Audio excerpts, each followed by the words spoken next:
Tamil Junior May 1987. Get ready. 10 seconds. 5 seconds. Start. மாண்புமிகு மேலவை தலைவர் அவர்களே, தமிழகத்தில் 7வது ஐந்தாண்டு திட்டத்தில் ஏறத்தாழ 10 சர்க்கரை ஆலைகள் வர இருப்பதாக அறிவிக்கப்பட்டிருப்பது பற்றி மகிழ்ச்சி அடைகிறேன்.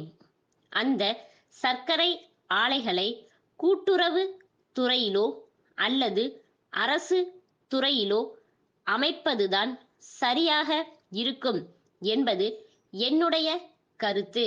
விவசாயிகளின் விருப்பமும் அதுவேயாகும்.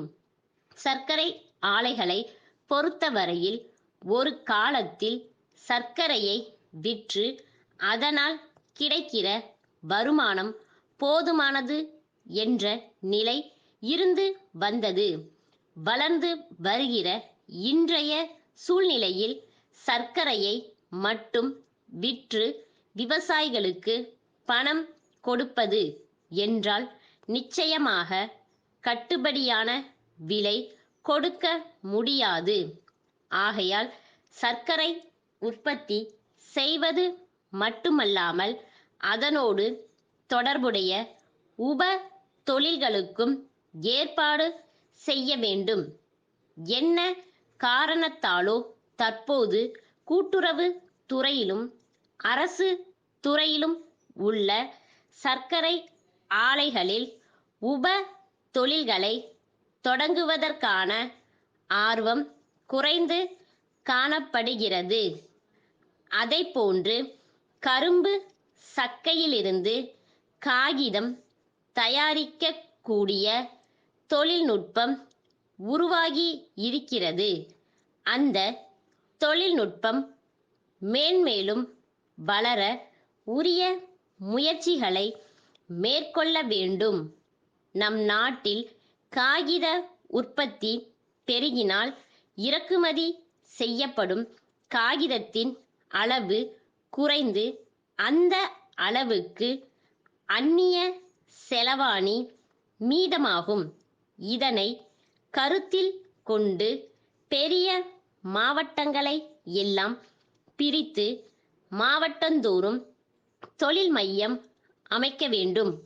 மாவட்டங்களிலே தொழில் மையங்கள் உருவானாலும் வட்டங்களிலேயும் தொழில்கள் உருவானால்தான் தமிழ்நாடு தொழில்துறையில் முன்னேற முடியும்.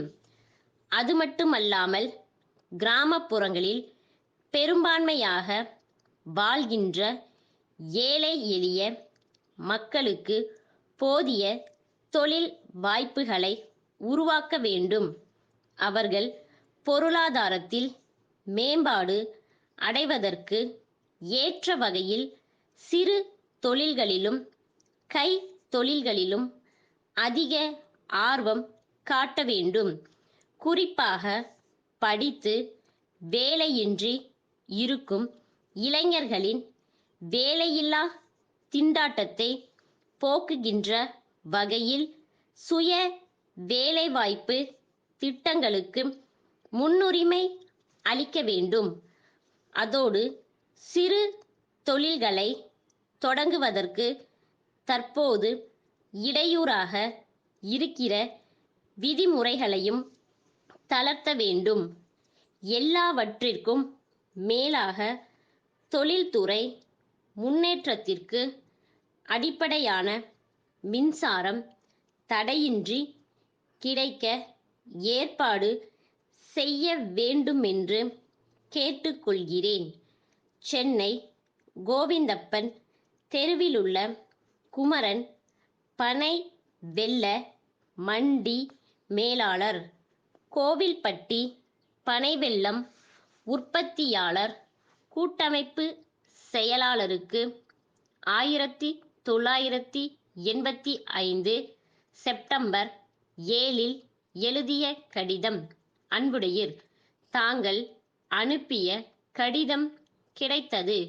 கடிதத்தில் குறிப்பிட்டுள்ளபடி பனைவெல்லம் முதல் தரமானதாக இல்லை. மேலும் குறிப்பிட்டுள்ள விலையை விட குறைந்த விலைக்கே விற்பனையாகி உள்ளது. தங்களின் தரக்குறைவான சரக்கின் காரணமாக எங்கள் நிறுவனத்தின் புகழுக்கு களங்கம் ஏற்பட்டுள்ளது. இத்தகைய தவறுகள் நடைபெறாமல் பார்த்து கொள்வதுடன் வாடிக்கையாளர் நலன் கருதி எங்கள் நிறுவனத்தின் தேவையை உடனுக்குடன் பூர்த்தி செய்து தரமுள்ள பொருளையே அனுப்பி வைக்க வேண்டுகிறோம்.